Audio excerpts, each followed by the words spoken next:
নদ নদীতে কচুরিপানা অপসারণের যন্ত্র উদ্ভাবন করেছেন যশোরের ভবদহের প্রদীপ বিশ্বাস।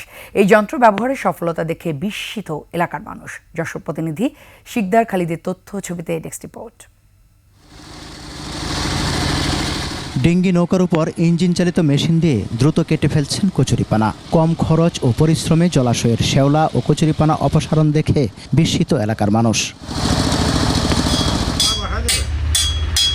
পেশায় লেদ মিস্ত্রি প্রদীপ নিজের চেষ্টায় তৈরি করেছেন ইঞ্জিন চালিত এই machine.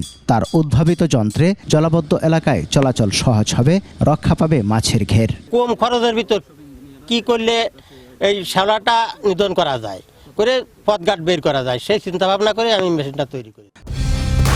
Colour expert, George sap এবং মাইল্ড অন হ্যান্ডস টেকনোলজি সমৃদ্ধ অরিক্স ক্রিস্টাল ওয়াশ আপনার লন্ড্রি এক্সপার্ট।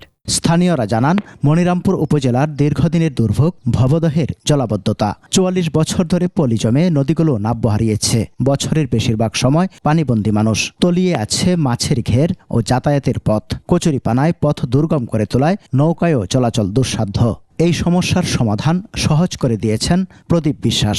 অল্প সময় আছে কচুরিপানা কেটে পরিষ্কার করা যাচ্ছে। একদিন আমরা শ্যালা কাটলি ২-৪ বিঘে শ্যালা কুচই সাফ করতে পারি। শ্যালাটা এতে সার মারিয়ে আবার ওই খাবার, মাছের খাবারও তৈরি হচ্ছে। প্রদীপের এই মেশিন বেশ সাড়া ফেলেছে। ইতিমধ্যে গোপালগঞ্জ পানি উন্নয়ন বোর্ড তার এই যন্ত্র কিনে নিয়ে গেছে।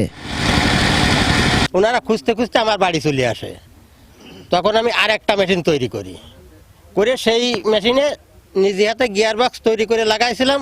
লাগাই দেখি ওটা খুব ভালো শ্যাওলা কাটে, কোনো সমস্যা নাই, কোনো ডিস্টার্ব নাই। ওই দেখে ওনাদের কাছে আমি একটা মেশিন বিক্রি করে দিই। আমাদের যে বিভিন্ন নদ নদীতে বা খালে যে কচুরিপানাগুলো থাকে, যার কারণে পানি প্রবাহ প্রতিবন্ধকতা হয়, আমরা সেই সকল জায়গায় অবশ্যই তার ওই বিষয়টা ব্যবহার করব এবং তার ব্যয় সাশ্রয়ী যে বিষয়টা আছে সেটাকে মাথায় রেখে অবশ্যই সেটা ব্যবহারের উদ্যোগ করুন। প্রদীপের এই উদ্ভাবন জলাবদ্ধ এলাকার মানুষের অনেক উপকারে আসবে বলে মনে করছেন মনিরামপুরের মানুষ।